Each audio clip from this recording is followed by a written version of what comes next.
Welcome dear student. आज हम लोग इंजीनियरिंग मैथ्स के टॉपिक मोमेंट ऑफ इनर्शिया को स्टडी करने जा रहे हैं। इस मॉड्यूल के बाद you will be able to describe what is moment of inertia, you will be able to calculate moment of inertia by using double integral and also you will be able to calculate moment of inertia of a solid figure in space. Actually moment of inertia क्या है? Application है double integral और triple integral का। अगर to dimension plane की बात करें तो हम लोग डबल इंटीग्रेशन की हेल्प से मोमेंट ऑफ इनर्शिया निकालते हैं, और अगर स्पेस की बात करें तो थ्री डायमेंशन स्पेस में हम चले जाते हैं, वहां पे मोमेंट ऑफ इनर्शिया हम लोग ट्रिपल इंटीग्रल के हेल्प से हम लोग मोमेंट ऑफ इनर्शिया को जो है सॉल्व कर लेते हैं, कैलकुलेट कर लेते हैं, फाइंड आउट कर लेते हैं। और मोमेंट ऑफ इनर्शिया जो है topic examination point of view से बहुत इंपॉर्टेंट टॉपिक है। हमेशा एक ना एक क्वेश्चन जो है इस टॉपिक से पूछे जाते हैं। जहाँ एप्लीकेशन की बात करें तो हर इंजीनियरिंग फील्ड में, चाहे वो सिविल इंजीनियरिंग हो, मैकेनिकल इंजीनियरिंग हो, वहां भी आपको क्या करना है, मोमेंट ऑफ इनर्शिया की वैल्यू फाइंड आउट करनी पड़ती है। तो इन मैथमेटिक्स का वन ऑफ द एप्लीकेशन जो है इंटीग्रल कैलकुलस का क्या है, to find moment of inertia या सेंटर ऑफ ग्रेविटी जो है हम लोग फाइंड आउट कर लेते हैं डबल इंटीग्रल और मल्टीपल इंटीग्रल के हेल्प से। तो आइए जो है स्टार्ट करते हैं हम लोग मोमेंट ऑफ इनर्शिया। पहले टू डायमेंशन प्लेन और फिर फर्दर एक्सटेंशन करेंगे हम लोग थ्री डायमेंशन प्लेन में। Moment of inertia two dimension plane that is x और वाई, एक्स एक्सिस है, वाई एक्सिस है। तो moment of inertia about x axis की बात करें तो वो क्या हो जाता है, moment of inertia about x axis जिसको डिनोटेशन हम लोग आई एक्स से डिनोट करते हैं। किसी बुक में I X that means moment of inertia about x axis की बात हो रही है। ये क्या होता है, अगर हम एक सैंपल पॉइंट ले लें, इस पे सैंपल पॉइंट हमारा क्या हो जाएगा, वाई आई जे का स्क्वायर, इसका सैंपल पॉइंट एक्स आई जे कॉमा वाई आई जे, ये सैंपल पॉइंट दिया। अगर अबाउट एक्स एक्सिस की बात कर रहे हैं तो हम वाई आई जे का स्क्वायर से प्रोडक्ट करेंगे किसको, डेंसिटी इनटू एरिया को।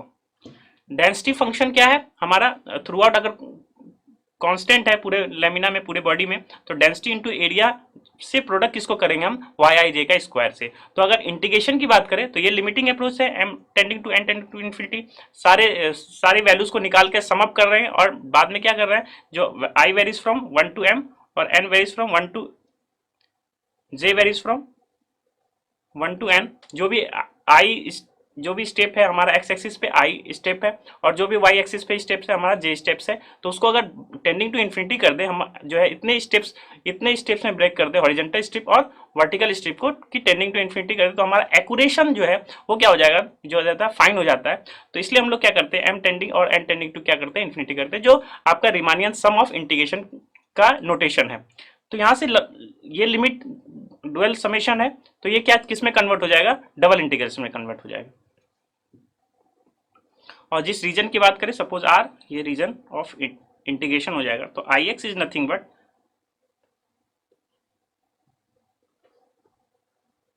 Reason R Y square rho D X Y, rho X Y function D H, where rho is denotion of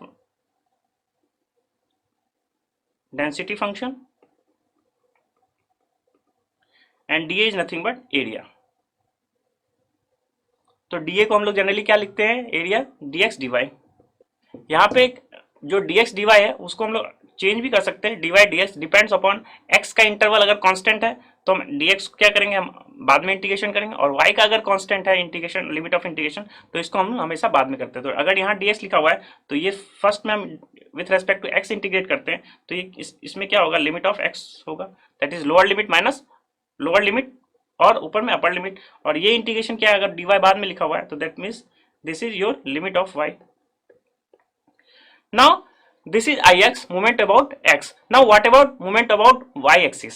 तो सिमिलरली जहां x था तो हमने क्या किया था, y स्क्वायर से प्रोडक्ट किया था। यहाँ पे ये Ix है तो हमने किससे प्रोडक्ट किया है, y स्क्वायर से। तो मोमेंट अबाउट y एक्सिस क्या होगा, I Y.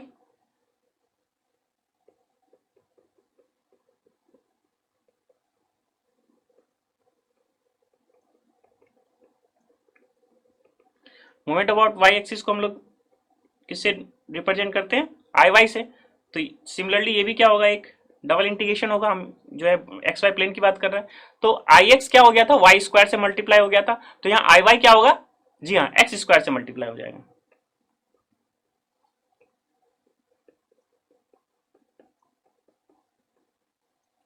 So I Y moment over Y X is nothing but X square से मल्टीप्लाई डेंसिटी इनटू एरिया को, this is D X D Y, that means your D A.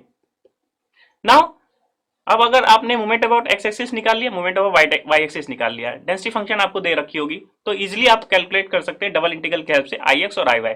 Now question is asking is what is about moment about origin, इसको हम लोग IO से represent करते हैं। तो IO is nothing but moment about x plus moment about Y.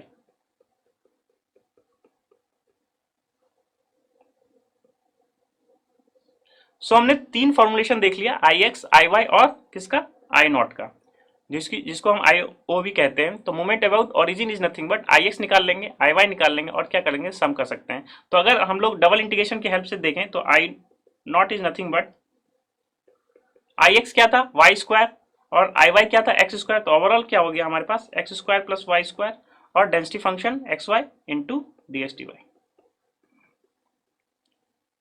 तो अगर calculation आसान है, डायरेक्ट आईओ भी निकालने पूछा जाता है, तो आप डायरेक्ट इस फॉर्मुलेशन के हेल्प से हम मोमेंट अबाउट ओरिजिन निकाल सकते हैं।